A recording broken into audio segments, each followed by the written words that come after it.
Economists often describe the lives of the poor in terms of shortages: money, opportunity, stability. But when researchers looked closely at how the poor actually live, they uncovered a pattern of decision-making that is far more coherent than most people assume. So when every choice is shaped by constraint, what does rationality actually look like? Well, that's a deep subject, isn't it?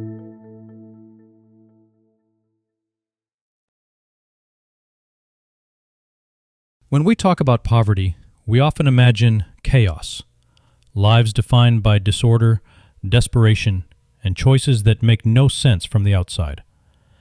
But Banerjee and Duflo's detailed, multi-country research presents a very different picture. What they found, after studying the daily economic lives of people living on less than $2 a day, is not irrationality. It is the opposite. It is a form of logic sharpened by scarcity, discipline, and the relentless need to balance competing threats all at once. To understand this, we have to begin with how the poor allocate their resources. Popular imagination says, surely food comes first. Calories are survival. But the data show that even the extremely poor spend a surprising amount of their limited income on things like festivals, tobacco, small treats, and modest forms of entertainment.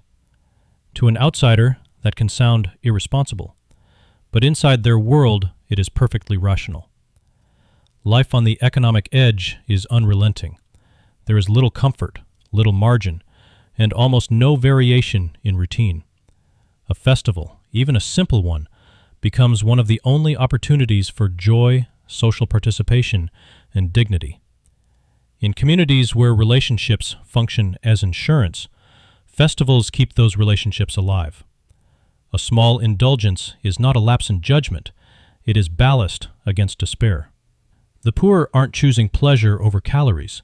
They are choosing psychological survival in a life that offers almost none of it. Then there is work. If the poor truly operated without reason, you might expect inconsistency or drift. But their patterns show something else entirely: the deliberate diversification of labor. A typical poor household engages in several occupations: farming, day labor, street vending, food preparation, and small-scale services. They rotate among them, often within the same week or even within the same day. Why? Because specialization is a luxury. In stable economies, one job can support a family. In the world of the poor, one job is a single point of failure. Rainfall, illness, crop cycles, market disruptions, any of these can collapse a fragile livelihood overnight. Multiple occupations spread risk, stabilize cash flow, and make use of every workable hour.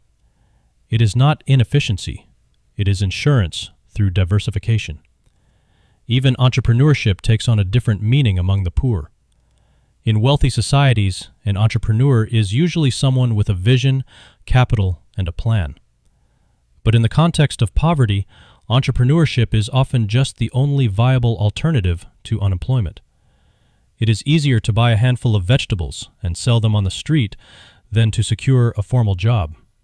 It is easier to cook dosas for an hour each morning than to find a stable employer willing to take a chance on someone with no credentials. And because credit markets fail them, these micro-businesses stay small by necessity, not by choice. What about migration? Another puzzle often misunderstood. Economic theory says people move to where wages are highest, but the poor migrate differently. Instead of relocating permanently, they take short-term trips, often no more than a month or two. This, too, is rational. A permanent move severs the social ties that provide informal insurance. Relatives who offer childcare, neighbors who give short-term loans, friends who help during illness. A short trip allows someone to earn extra income while keeping the family rooted in the only safety net they possess. Savings, another area where outsiders misread the poor, reveal the same deeper logic. It is easy to say, why don't they save more? But saving requires a safe place to store money. For many, that doesn't exist. Cash can be stolen, seized by relatives, or consumed under the pressure of immediate need. There is no FDIC-insured institution a short walk away. And even if they do save, one illness can erase months of effort. Under those conditions, the question is not, why don't they save? The question is, how do they save at all? Microcredit programs often succeed not because they provide loans, but because they function as forced savings. Once the household commits to repayment, they have created a disciplined structure the environment itself does not provide. Again, this is not evidence of irresponsibility. It is evidence of rational adaptation to an environment with no safety margins. Across all these domains, food, labor, migration, savings, entrepreneurship, a pattern emerges. The poor make careful decisions within impossibly tight boundaries. They optimize under pressure. They navigate risk with precision. They balance economic needs with psychological ones, because both are essential to survival. The fact that their choices look different from ours does not make them irrational. It makes them rational under constraints we do not share.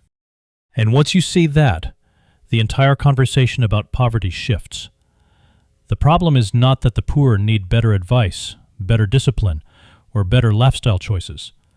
The problem is that the systems around them offer too few good options to choose from. If anything, the lives of the poor demonstrate remarkable judgment that most of us, blessed with stability, will never have to exercise. Understanding this is not merely an intellectual exercise, it is a moral one, because when we mistake constrained rationality for irrational behavior, we end up designing policies, programs, and even charitable efforts that misdiagnose the problem. But when we recognize the coherence behind the choices of the poor, we begin to see poverty not as a failure of intelligence or willpower, but as an environment of relentless scarcity in which human beings make the best decisions available to them. Banerjee and Duflo's research opens a window into that world, not to blame, not to romanticize, but to understand. And understanding is the beginning of wisdom. It is also the beginning of justice, because real solutions begin with seeing the poor not as broken, but as rational actors navigating a world where rationality alone is not enough to escape. Follow us on the web at deepsubject.show.